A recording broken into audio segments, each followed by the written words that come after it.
예수로 나의 구주 삼고 성령과 피로 거듭나니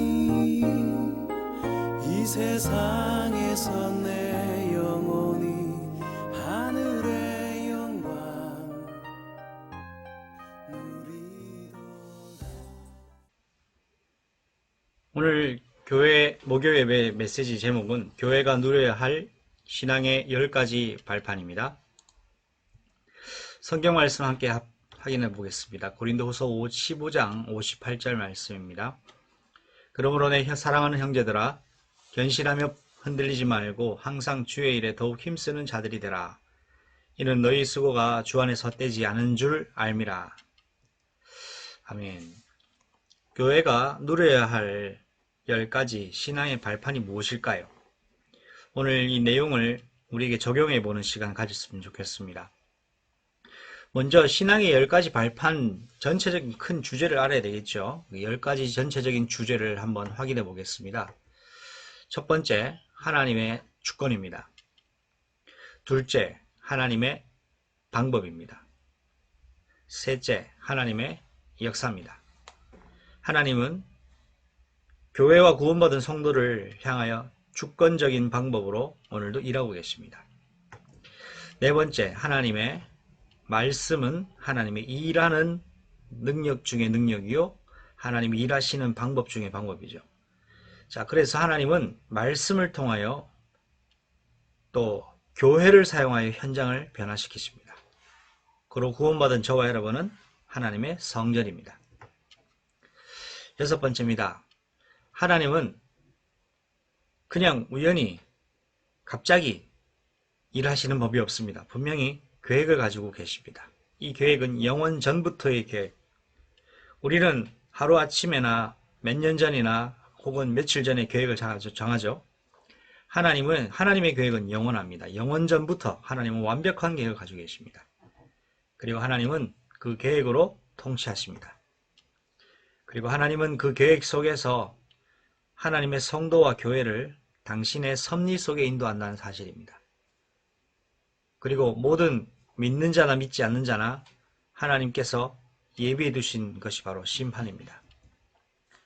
그러면서 이 땅에 살고 있는 저와 여러분과 교회가 어떤 인생을 살았나에 따른 분명한 상급이 따른다는 사실이죠. 구원받는 것과 또한 별개로 하나님은 이 땅을 사는 전도자와 교회에 맺은 열매만큼, 살았던 삶의 시간만큼 하나님께서는 중대한 상급을 준비해 두고 계시다는 사실을 기억해야 되겠습니다. 오늘 이 10가지 발판에 관하여서 확인하고 저와 여러분의 삶에서 적용을 하면서 믿음의 선배들은 어떻게 이런 신앙의 10가지 발판을 누리면서 인도받았는가 확인했으면 좋겠습니다. 본론입니다. 창세 이후에 시작된 영적 유월절의 역사. 창세 이후에 이미 하나님께서는 영적으로 이스라엘 백성을 구원해내시고 선택한 백성을 구원해내실 계획을 가지고 계십니다. 자, 여기에 이 신앙의 10가지 발판을 세 파트로 나누어서 저는 유월절, 오순절, 수장절의 역사로 구분을 해봤습니다. 자, 저와 여러분의 인생 지금 어디에 속해 있느냐? 저와 여러분의 인생은 어디에 속해 있느냐? 매우 중요한 질문이죠. 지금 우리가 살고 있는 오늘이라는 시간표와 오늘이라는 내 인생에 어떻게 우리가 접근할 수 있으며 이해를 할 수 있겠습니까? 믿어지든 믿어지지 않든 납득할 수 있든 납득하지 않든 관계없이 저와 여러분의 인생은 하나님의 절대 주권 속에 있다라는 것을 여러분 오늘 꼭 기억하시기 바랍니다. 그러나 오해하지 마십시오. 죄를 짓는 것까지 하나님의 절대 주권이냐? 그건 아닙니다. 죄를 짓는 실수를 범하는 것조차도 하나님이 그 또한 알고 계시고 하나님께서는 우리의 연약함을 아시기에 그 죄를 지은 실수를 회복할 수 있는 방법까지 준비해 놓으신 것입니다. 그것이 절대 주권의 범주지 우리가 죄를 짓는 것까지 결정해 놓은 것은 아닙니다. 하나님은 죄를 용납하시지 않고 하나님은 죄를 결코 허락하시지 않기 때문에 그렇습니다. 우리의 어떤 생각적인 제한된 이성적인 판단으로 하나님의 절대 주권을 좁혀서는 안 되겠습니다.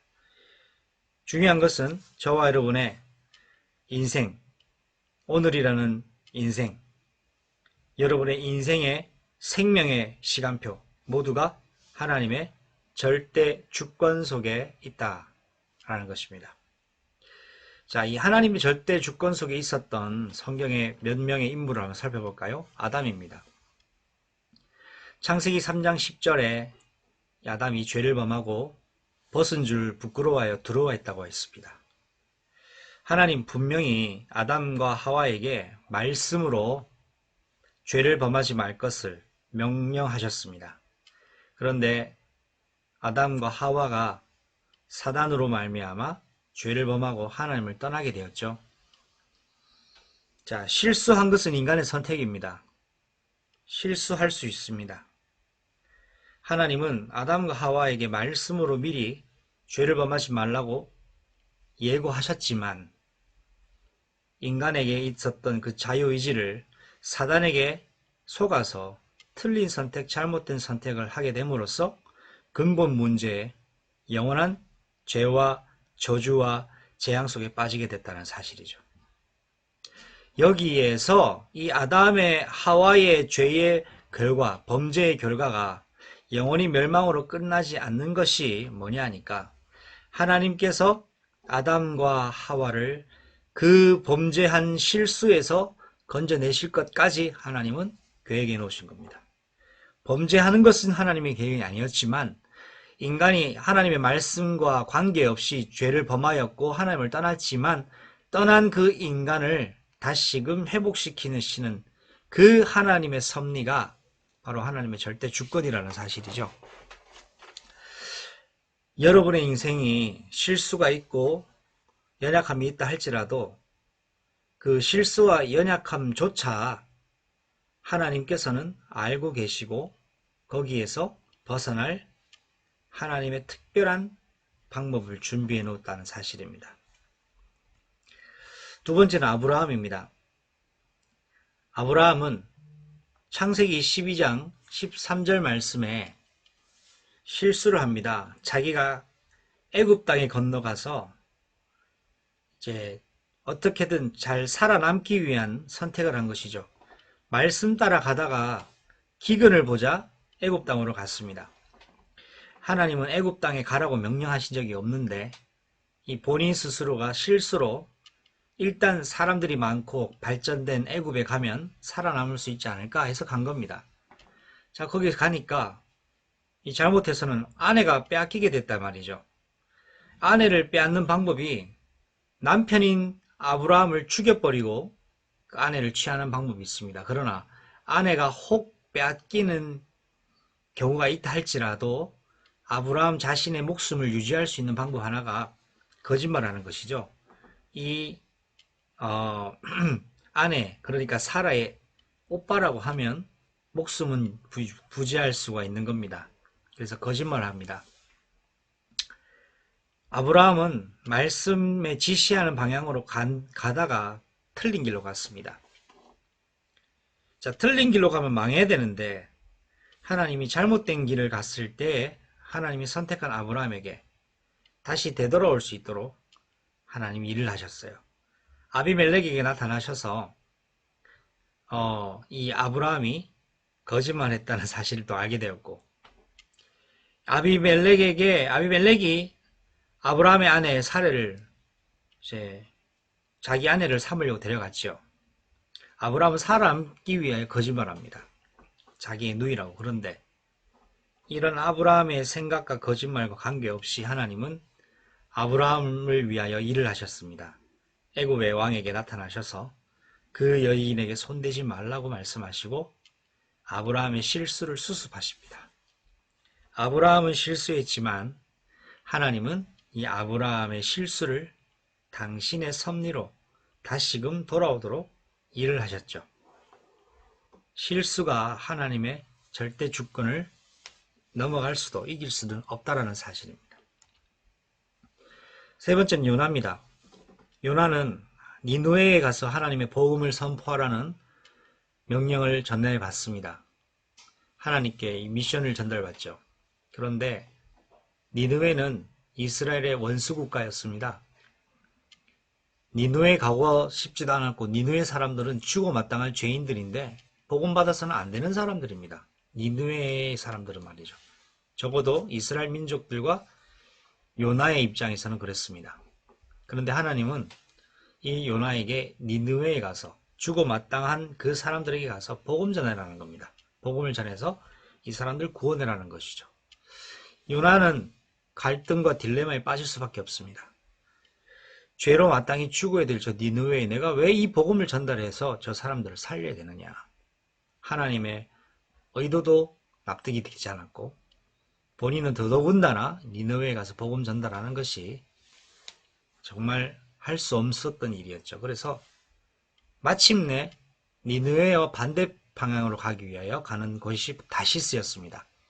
다시스로 가는 배를 타기 위하여 달려가는데 마침 다시스로 출발하는 배를 만난 것입니다. 자, 다행이라고 생각했지만 요나가 탄 다시스행의 배는 얼마 가지 못하여서 큰 풍파를 당하죠. 왜 풍파를 당하느냐? 이유는 요나 때문이었습니다. 하나님이 요나가 자기가 원하는 방향대로 가는 것을 막으셨습니다. 주권적인 역사로. 그리고 이 바다가 흉흉하게 된 분명한 이유가 있는데 타서는 안 될 사람이 탔다라는 것을 이 선장과 배에 많은 사람들이 알게 되죠. 이때 제비뽑기를 했는데 누가 나오느냐? 요나가 나온 것입니다. 하나님이 그 제비뽑기까지 관여하셨다는 사실입니다. 그래서 요나는 바다에 던져지는데 요나서 1장 17절에는 하나님은 큰 물고기를 예비해 놓으셨다 하셨습니다. 큰 물고기가 요나를 삼켜버린 거예요. 잡아먹으려고 삼킨 게 아니라 요나가 정말 하나님 앞에 묵상할 수 있는, 하나님 앞에 설 수 있는 시간을 가지기 위하여 바닷속에 들어가면 죽잖아요. 하나님 물고기를 예비하신 그 주권적 은혜로 바닷속 물고기, 큰 물고기 배에 들어가서 3일간 그가 하나님과의 영적인 시간을 가지게 된다는 것을 우리 알고 있습니다. 이처럼 실수를 하고 실패를 하고 어려운 일을 겪을 수 있습니다. 구원받은 교회와 성도가 언약 가진 사람이 놓치지 말아야 될 것은 실수와 실패가 있다 할지라도 하나님의 주권적인 역사가 여러분을 여전히 붙들고 계시다라는 사실 꼭 기억하시기 바랍니다. 이것이 창세 이후에부터 시작된 영적 유월절의 역사, 언제든지 실수와 실패에 넘어질 수 있지만 건지시는 하나님의 방법이었습니다. 그래서 하나님의 절대 주권 속에 있는 저와 여러분, 로마서 8장 28절 말씀이 중요한 결론이라고 저는 생각합니다. 하나님을 사랑하는 자 곧 그 뜻대로 부르심을 입은 자들에게는 하나님은 모든 것이 합력하여 선을 이루게 하시는 하나님이십니다. 두 번째입니다. 우리가 겪고 있는 인생 문제는 우리는 어떻게 생각해야 되고 받아들여야 됩니까? 자, 하나님의 방법으로만 여러분의 인생 문제, 정말 근본적 해답과 회복이 가능합니다. 하나님의 방법으로 인도받았던 사람들이 있습니다. 자, 하나님을 떠난 근본 문제, 이것을 창세기 3장 사건이라고 하는데, 생명으로 창조된 우리가 사단 때문에 생명을 상실한 사건이 있습니다. 하나님이 우리의 주인이셨는데 사단이 우리의 주인 노릇한 사건이 있었습니다. 하나님과 영원한 생명 관계를 허락받았는데 사단 때문에 영원한 생명을 상실해버린 사건이 있었습니다. 그것이 근본 문제입니다. 창세기 3장 사건이라고도 합니다.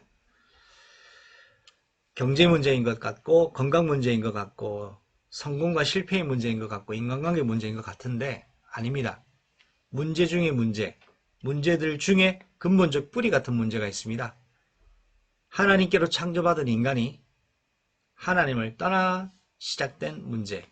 그래서 사단이 주인 되어 나를 완전 장악해버린 문제. 여기서부터 모든 인생 문제는 시작되었습니다. 사람들은 이 문제를 해결해 보려고 성공도 하고 열심히 노력을 하는데 참 해결해 보고 싶은 마음이야. 그게 왜 나쁘다고 얘기할 수 있겠습니까? 그러나 이 해결할 수 있는 방법이 유일한 방법밖에는 없다라는 말입니다. 그래서 유일한 문제에 대한 유일한 해답을 가지고 있어야 됩니다. 자, 이 근본 문제로 이 세상은 가득 차 있습니다. 창세기 6장 사건에 기록되어 있는 것처럼요. 하나님이 이 땅을 시작하시고 시간이 많이 지났습니다. 여전히 인간들이 죄에 가득한 사단에게 조종받는 인간들이 하나님을 찾지 않고 물질과 세상 중심으로 사단을 주인으로 섬기며 하나님과의 영적인 부분에 대해서는 완전 별개가 되어버린 시대가 바로 그때 그 시대였습니다. 그래서 이 세상의 문제가 그냥 우연히 일어난 문제가 아니라 그 또한 하나님을 떠나 생긴 문제라는 사실. 여러분이 겪고 있는 지금의 문제를 사단이 여러분을 무너뜨리기 위하여 호시탄탄 노리면서 속이고 있는 문제라는 사실입니다. 이 세상 문제의 해답은 바로 하나님의 방법이신 그 그리스도 외에는 결코 알 수도 해결할 수도 없습니다. 자, 그리고 이 시대 문제입니다. 창세기 11장 사건이라고 우리가 할 수 있는데요. 결국 하나님의 자리에까지 인간은 하나님의 자리에까지 하나님을 도전하게 됩니다. 하나님을 대적하는 영인 사단과 같이 이 사단이 시키는 대로, 사단이 컨트롤하는 대로 하나님을 도전하는 일에 쓰임받는 것입니다. 그래서 오늘날 이런 시대 문제는 또 동일하게 똑같이 일어납니다. 창세 시대 당시에는 바벨 탑을 쌓는 것으로 하나님과 같이 우리가 쌓은 이 돌탑으로 흩어짐을 면하자고 얘기했는데, 결국 오늘날 인간 복제 사건이나 AI 시대가 시작되는 가운데서 뭔가 대체되어지는 것들이 참 많아지고 있습니다. 작은 분야에서부터 큰 분야까지 에너지 대체도 일어나고 있고 사람의 대체도 일어나고 있고, 지금 4차 산업시대를 시작하여서 이제 인간을 대체하는 로봇이 막 만들어지고 있는 그런 시대 속에 살고 있지 않습니까? 어쩌면 그런 중요한 과도기 속에서 자, 아무리 시대 문제가 만연하여도 로봇이 아무리 발전하여도 로봇에게는 영적인 하나님의 형상을 가지고 있는 존재가 아닙니다. 아무리 시대가 발전한다 할지라도 이 시대의 끝은 결국 멸망이고 저주와 멸망이 뿐이밖에 없습니다. 여기에서 벗어날 수 있는 유일한 해답을 우리는 가지고 있어야 되겠습니다. 시대 문제. 창세기 11장의 이 사건이 오늘날도 여전히 진행되고 있다는 사실을 기억하고 내 인생 문제는 하나님의 방법으로만 해결할 수 있다라는 사실. 그러면 그 하나님의 방법이 뭐냐가 참 중요하겠죠. 마태복음 16장 16절입니다. 주님은 그리스도시요 살아계신 하나님의 아들이십니다. 주님이 주인 되신 사람만 근본 문제, 세상 문제, 시대 문제에서 벗어나게 됩니다. 자, 그러면 우리의 무엇을 가져야 될까요? 나의 진짜 내가 누려야 될, 가져야 될 참된 능력은 무엇일까요? 바로 오직 성령의 역사 안에 있어야 됩니다. 요셉은 형들에게, 가족들에게 팔렸고 더더군다나 노예 생활하면서 주인에게 원치 않는 누명을 뒤집었습니다. 감옥에 가게 되죠. 그 시간이 많이 지납니다. 어느 날 바로는 악몽 같은 꿈을 꾸는데 도무지 꿈을 해석할 만한 주술사들도 없고 석사, 학사들도 박사들도 존재하지 않았습니다. 도대체 이 꿈이 보통 꿈이 아닌 것 같은데 무슨 꿈일까? 너무나 궁금했던 거죠. 하나님은 이 시대 문제를 바로에게 허락하셔서 이 시대 문제 해결을 한 사람을 예비해 두셨는데, 요셉은 꿈 해몽을 하는 전공자도 아니요 애굽의 정치가도 아니었습니다.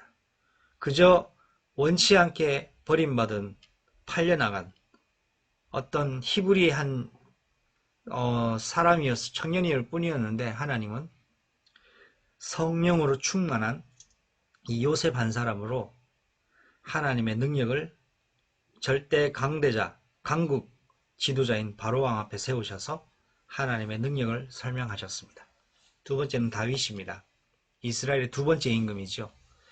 다윗은 하나님께 부름받기 이전에 사무엘상 16장 13절 말씀처럼 기름불병, 사무엘이 가져왔던 기름불병을 그의 머리에 기름 부었습니다. 기름을 붓는다는 것은 성령의 내주와 인도와 역사를 의미하는 기념비적인 행위입니다. 다윗에게 기름이 부어진 그날로 이후로부터 하나님이 여호와의 영이 다윗에게 강하게 역사하셨습니다. 그 이후로 다윗은 어려움을 겪게 됩니다. 골리앗을 넘어뜨리긴 합니다만 그 이후로 다윗의 인지도가 높아짐으로써 이제는 사울의 타켓이 되어지고 그의 반평생을 사울왕을 도망가는 인생으로 전락하게 되는데 이 다윗이 다윗되게 했던 하나님의 방법이 바로 하나님의 역사가 성령의 충만함을 덧입게 하시는 것이었습니다. 마찬가지로 엘리야입니다. 거짓 선지자 850명을 무너뜨렸지만 여전히 연약할 수밖에 없는 자신이었습니다. 그러나 이 엘리야에게 로뎀나무 곁에 천사가 나타나서 먹을 것을 먹게 하시고 마시게 하여 하나님 새 힘을 공급하시는데 호렙산을 향하여 40주야를 단번에 달려가는 이 세상이 얻을 수 없는, 세상이 줄 수 없는 힘을 가지는데요. 이것이 바로 성령의 역사라고 볼 수 있습니다. 하나님의 주권적 역사 속에, 주권적인 인도 속에 있는 저와 여러분에게는 하나님의 능력이신 성령의 역사, 성령의 충만함을 받을 때 반드시 승리한다는 사실, 저와 여러분의 인생에 가장 필요한 이 성령의 능력의 그 축복을 누리는 날이 되어야 되겠습니다. 스가랴 4장 6절입니다. 오직 나의 능으로 되느니라. 여러분, 되지 않는 문제가 있고 되지 않는 일이 있다 할지라도 하나님의 능력으로, 성령의 능력으로 모든 것이 가능하다는 사실을 꼭 기억하시기를 바랍니다. 두 번째입니다. 지금도 진행 중인 영적 오순절의 역사. 지금도 성령의 역사, 구원받은 성도를 인도해 나가시는 성령의 역사는 진행 중에 있습니다. 그러면 이 성령의 역사를 어떻게 우리는 확인할 수 있을까요? 내 인생의 이정표를 인도하시는 성령의 역사, 바로 하나님의 말씀 따라가는 것입니다.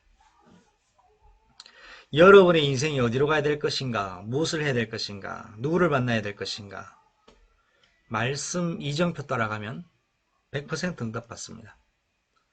아담 하와에게 하나님 처음부터, 범죄하기 이전부터 창세기 2장 16절 17절에 선악을 알게 하는 나무 열매를 먹지 말라고 미리 말씀으로 이정표를 딱 주셨어요.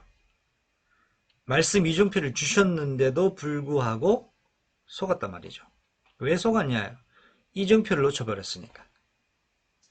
사단에게 속는 방법은 간단한 것 같습니다. 하나님 말씀을 가볍게 여기거나 놓치면 되는 것 같아요. 아담 하와가 하나님 말씀을 놓쳤습니다. 결과가 뭡니까? 하나님을 떠나 영원한 죽음을 겪게 됩니다. 그럼에도 불구하고 하나님은 또 말씀을 주셨죠. 창세기 3장 15절, 여자의 후손이 뱀의 머리를 상하게 할 것이다. 그리스도가 사단 권세를 멸망시킬 것이다. 지금 그림자로 오신 그 그림자 예수님만 잡아도 흑암 저주 권세 무너진다. 말씀으로 하나님은 아담과 하와에게 이정표 주셨습니다. 노아에게는 그 시대에 유일하게 하나님께 은혜 입었던 노아는 하나님의 말씀으로 방주 지을 것을 인생 이정표로 허락받습니다. 세 번째는 아브라함입니다. 아브라함이 본토 친척 아비집을 떠나라는 것도 말씀이었고, 아브라함이 그 주시는 말씀으로 복의 근원이 될 것이라고 약속하신 것도 하나님 말씀이었죠. 아브라함이 하나님 말씀 따라갔다 했습니다. 여러분, 지금 여러분의 인생 이정표는 하나님의 말씀입니다. 많은 사람들이 오늘날 유튜브에 통한 정보를 통한 인생의 성공과 이정표를 확인하는데 참고만 하십시오. 여러분의 인생의 진짜 좌표와 그 좌표를 이동하는 정확한 목적지로 가게 하는 이정표는요, 하나님 말씀입니다. 요한복음 1장 14절에 말씀이 육신이 되어 우리 가운데 거하심에 우리가 그의 영광을 보니 하나님 독생자의 영광이요 은혜와 진리가 충만하더라 라는 말씀이 나와 있습니다. 말씀이 육신이 되신 그분이 예수님이시죠. 예수님이 여러분의 인생의 이정표가 되셔야 됩니다. 그러면 말씀 중심, 말씀의 이정표 따라가는 사람의 삶의 인생 중심의 색깔이 분명히 나옵니다. 어떤 색깔이 나오냐 하니까 성전과 교회 중심의 색깔이 나와요. 이스라엘 광야 통과할 때 성막 중심이었죠. 성막 중심으로 갔습니다. 요단강 건널 때 언약궤 따라갔습니다. 저와 여러분이 성공할 수밖에 없는, 하나님께 축복받을 수밖에 없는 인생이 되려면 성전과 교회 중심의 삶의 방향을 가지고 살면 됩니다. 아벨의 제사, 창세기 4장 4절에 아벨은 하나님 주신 언약과 약속, 사단과 죄를 무너뜨리는 하나님의 방법, 그래서 어린 양을 죽이는 것으로 그 어린 양의 피와 기름으로 하나님께 예배해드리고 제단을 쌓았습니다. 그 말은 죄물이 좋았단 말이 아닙니다. 하나님이 원하시는 예배를 해보겠다 이 말이죠. 노아의 제단 또한 마찬가지입니다. 당시에는 하나님을 찾는 사람이 아무도 없었는데 에녹의 현손자인 노아만이 하나님을 찾았다는 사실입니다. 하나님을 찾았다는 증거가 뭐냐? 제단을 쌓았다는 것이죠. 하나님을 찾는 제단, 하나님을 찾는 그 중심, 그 교회의 언약을 가지고 있는 노아를 통해 하나님은 시대 살릴 교회를 세우는 미션을 주셨죠. 바로 방주였습니다. 다니엘도 기도할 때 그냥 창문 열고 기도한 것이 아니라 창문을 열었던 이유가 있어요. 나 기도합니다. 보세요. 이게 아니라 예루살렘 성전을 향하여 자기 마음이 거기가 있다는 겁니다. 예루살렘 성전에 뭐가 있습니까? 언약궤가 있거든요. 언약궤가 누군데요? 예수 그리스도입니다. 다니엘이 창문 열고 하루 3번 기도했던 건 언약궤가 모셔 있었던 저 예루살렘을 향하여 내 마음 중심이 그리스도께 꽂혀 있다 이 말이죠.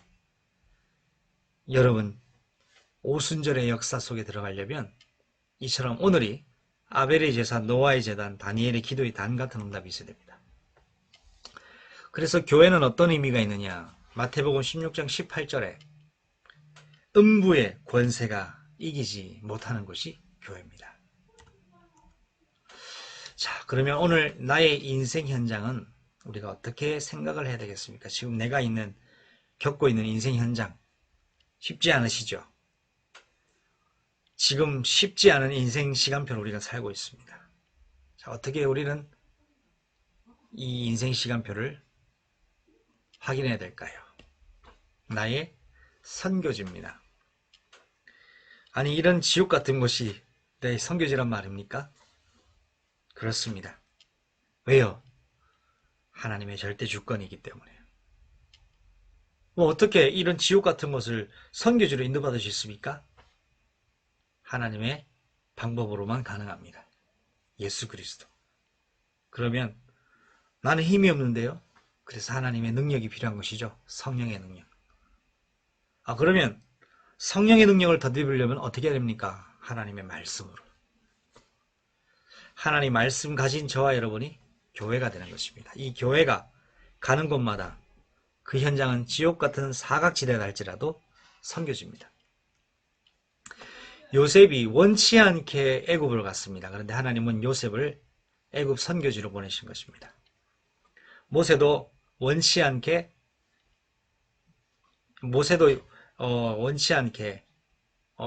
바로 왕의 통치 시대에 2살 아래의 아기들을 모조리 죽이는 처참한 환경 속에 겨우 살아남았지 않습니까? 하나님은 애굽의 선교지로 모세를 통하여 출애굽의 역사를 하시려고 미리 준비해 두신 것이죠. 에스더가 있었던 바사와 메대 그 시대 현장, 포로 같은 현장이었습니다만 하나님은 유다인이 죽을 수밖에 없던 시대였지만 에스더를 그 바사와 메대를 살릴 선교지로 사용하셨습니다. 오늘 내가 있는 내 인생 현장은 하나님이 허락해 두신 선교지다. 정말 믿어진다면, 아니, 여러분에게 새로운 눈이 열려질 것이라고 저는 확신합니다. 선교지가 아닌 것 같아도 하나님 말씀하십니다. 저와 여러분이 있는 그 현장이 선교지라고요. 창세기 39장 1절로 2절에 요셉이 애굽에 있습니다. 그런데 여호와께서 요셉과 함께 하셨다고 되어 있어요. 그래서 요셉이 형통한 자가 되었대요. 애굽 다른 나라에 있는데 형통하면 얼마나 형통했겠습니까? 여호와께서 요셉과 함께 하셨는데 그 요셉이 있었던 곳은 지옥 같은 애굽이었다 라는 사실을 볼 때 여러분이 있는 그 현장에 하나님이 함께 하심으로 선교지의 눈으로 보시기를 바랍니다. 자, 그러면 앞으로 도래할 할 영적 수장절의 역사가 있어요. 다가올 이제 시간표죠. 어떤 것이 있을까요? 내 인생에서 겪는 모든 일, 내가 지금도 겪고 있는 일, 내 주위에 일어나는 모든 일들 통해서 여러분은 이것을 분명히 기억해야 됩니다. 하나님이 생사화복을 주장하신다는 것입니다. 태어나고 죽는 것도 하나님이 결정하시고 어려움을 당할 수 있습니다. 그리고 복도 얻습니다. 어려움이 있을 수 있으나 어려움으로 끝나지 않습니다. 하나님은 교회와 구원받은 정도와 또한 모든 불신자의 생사화복을 주장하시는 하나님이십니다. 풀무불 속에 들어간 다니엘의 세 친구들이 그랬습니다. 풀무불 속에 들어가면 죽잖아요. 생사화복을 주장하신 하나님이 풀무불 속에 들어간 다니엘의 세 친구를 살리셨습니다. 사자굴에 들어간 다니엘입니다. 아니, 사자굴 들어가면 죽는데요. 사자굴에 들어가도 죽지 않았던 다니엘이 죽지 않았던 이유는 생사화복을 주장하신 하나님이 다니엘과 함께 가셨기 때문에. 하만이 유다인을 다 죽이려고 합니다. 이제 에스더 왕후가 유다인이라는 것을 발견되면 에스더도 죽어야 됩니다. 죽을 수밖에 없는 상황인데 죽지 않았어요. 왜요? 생사화복을 주장하시는 분이 하나님이시기 때문에. 그러면 여러분의 인생을 겪는 모든 일은 누가 결정하시고 주장하시느냐? 하나님이시다. 그러면요, 생각이 바뀌어집니다. 그러면 내가 지금 죽을 것 같은 상황 속에서 뭘 해야 되겠다고요? 언약 잡고 기도 속에 들어가야 되겠구나. 이것이 영적 수장절의 중요한 역사입니다. 시편 139편 1절로 8절에 내 앉음과 일어섬을 아시고 내 생각을 모두 다 아시는 하나님, 내가 혹 주님이 싫어서 저 새벽 날개를 펴서 저 바다 끝에 거주한다 할지라도 하나님께서는 그곳에서도 함께 하신다 라는 사실이죠. 이것이 하나님의 방법이자 능력입니다. 자, 우리에게는 인생의 마지막 시간표가 있습니다. 이 인생의 마지막 시간표, 시한부 인생이라고 하죠. 영원히 살 것 같습니다. 그러나 그렇지 않습니다. 끝이 있습니다. 영화도 시작이 있으면 끝이 있는 것처럼 우리 인생도 내일도 있을 것 같고 내일 모레도 있을 것 같죠. 10년 뒤도 있을 거고 20년 뒤에도 살 것 같죠. 우리 인생에는 마지막이 있어요. 거지 나사로와 부자가 똑같은 상황이었습니다. 하나는 거지였고 하나는 부자였습니다. 근데 둘 다 죽더라는 겁니다. 아나니아와 삽비라, 초대교회의 중요한 성도였습니다. 근데 끝이 그렇게 좋지 않게 죽었습니다. 뭐 이 사람 죽으려고 그렇게 했어요? 죽을 줄 알고 헌금 숨겼겠습니까? 아니에요. 언제 죽을지 몰랐다는 거죠. 그런데 하나님은 우리 인생을 시한부로 허락하셨다는 사실. 사사시대의 삼손입니다. 그렇게 능력 있던 삼손이 하나님 명령을 벗어나 다른 것 했습니다. 자, 눈 뽑히고 다 힘도 다 잃었죠. 삼손이 마지막으로 하나님, 나에게 한 번만 더 힘을 주사 저 블레셋 사람들을 심판하게 해달라고 해서 사사기 16장 28절에는 삼손이 살아 생전 때부터 더 많은 사람들을 죽였다라는 사건이 나와 있죠. 자, 비참한 죽음이었지만 그래도 언약 잡고 하나님 일을 감당했습니다. 우리 인생이 유한하지 않다라는 사실, 우리 인생이 길지 않다는 사실입니다. 시한부라는 사실을 기억하시기 바랍니다. 히브리서 9장 27절에 사람이 한 번 죽는 것은 정해지신 것이요 그 이후에는 심판이 있다. 사람의 인생의 마지막과 심판이 있다는 사실을 꼭 기억하시기 바랍니다.